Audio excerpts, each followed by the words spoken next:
formation sur l'élevage de la mouche noire que nous avons parlé hier s'est bien déroulée.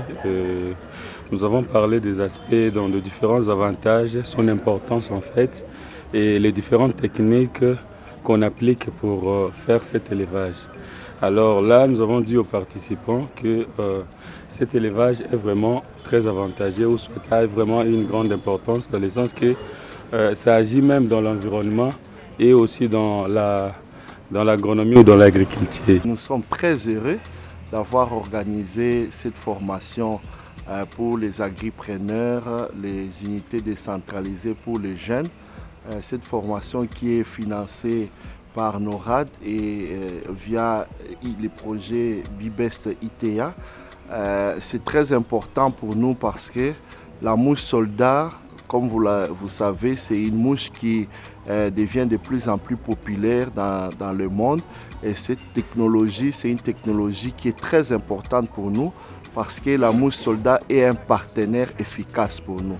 La formation comme telle, c'est pas Nango Makasi, puisque ça va me permettre de quitter l'état traditionnel pour la modernité, pour la technique on apprendre awa. Surtout dans le cadre de nos cultures maraîchères, nous avons aussi un emploi des engrais chimiques. Dans l'élevage, nous utilisons la matière première sur les déchets.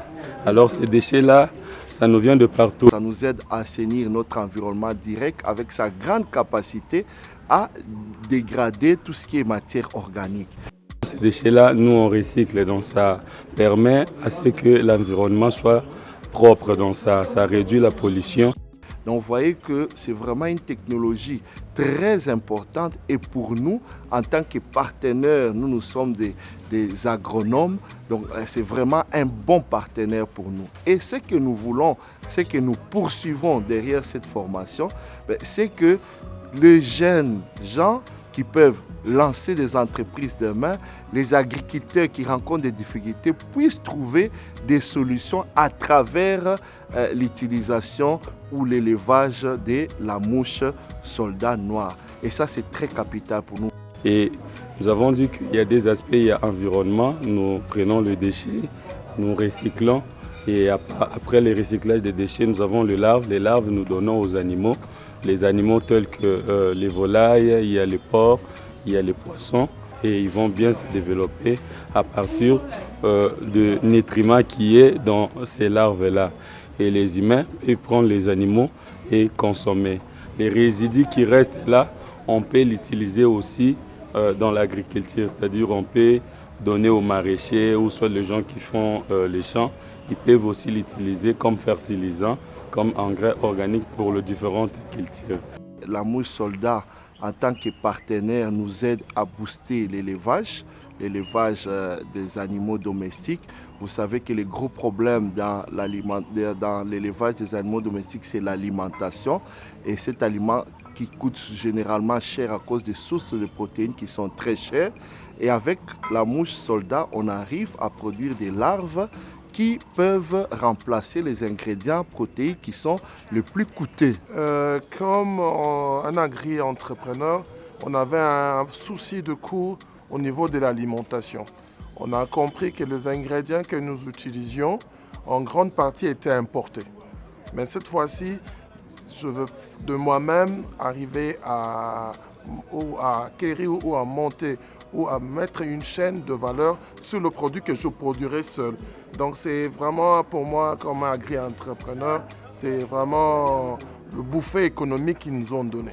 Donc sensiblement il y aura diminution de mon coût de production parce que les aliments qui me coûtent cher, surtout ceux qui étaient de base protéinique, que nous utilisions souvent le tourteau de soya, voilà maintenant je peux produire moi-même de quoi donner à mes sujets de poules.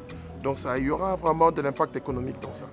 On s'est tracassé beaucoup pour alimenter nos porcs. Tobanda ko sala be dépense makasi. Pourtant biloko ezaka pembeni biso moko toko salango. avec la mousse soldat, on peut avoir des déchets qui peuvent constituer de l'engrais. Donc un partenaire pour nous aider à booster aussi l'agriculture, à booster nos plantes pour qu'elles puissent bien croître. Donc nous avons l'engrais à travers la mousse soldat. Vraiment, il y a beaucoup d'avantages. L'impact est vraiment consistant et puis il est virtuel toujours mon ango. Parce que les gens ont mingi otoyebaki lelo toujours comprendre makambo mingi otoyebaki lelo zosalama pa na biso ba maraîcher. Eza parmi ba rare formation tokute nango bana tozosala mosala oyo. Vraiment tosepeli mingi na initiative oyo. Surtout nous félicitons beaucoup plus l'ITA, plus NORAD oyo bazwi initiative ya kopesa biso formation oyo pe ya kokomisa susu ba projet na biso elenge makasi. Oui, en participant à cette formation, j'ai rencontré toutes mes attentes. Puisque j'ai fait le déplacement, ce n'était pas pour rien. Tout d'abord, je suis un autodidacte. Sur le terrain, j'ai appris beaucoup de choses. Et en venant ici à la faculté des sciences agronomiques et de l'environnement de l'université de Kinshasa, j'ai rencontré des personnes qui ont sans doute étayé les besoins dont je manquais des réponses depuis là où moi j'étais à Brazzaville là-bas. Donc pour ça, je dis coup de chapeau d'abord aux formateurs qui ont été à la hauteur malgré les questions pertinentes qu'ils ont eu à subir de la part des intervenants. Donc la formation a été vraiment à la hauteur de mes attentes. Oui, les recommandations sont que je demande aux organisateurs de poursuivre les mêmes formations un peu partout dans toute la RDC. Parce qu'il nous manque vraiment des points de formation. Moi qui suis du Congo-Brazzaville, j'ai saisi cette opportunité en venant ici. Donc c'est pourtant dire que la formation elle était vraiment très importante. Si elle n'était pas importante, je n'allais pas faire le déplacement. Nous sommes très heureux vraiment d'avoir organisé cette formation et là nous devons vraiment remercier NORAD et l'ITA qui a permis à l'université de Kinshasa comme un organe technique de pouvoir former ces gens aujourd'hui qui demain et aussi vont former d'autres personnes. Et nous verrons cette technologie se développer et nous verrons l'agriculture être boostée de manière générale dans notre pays.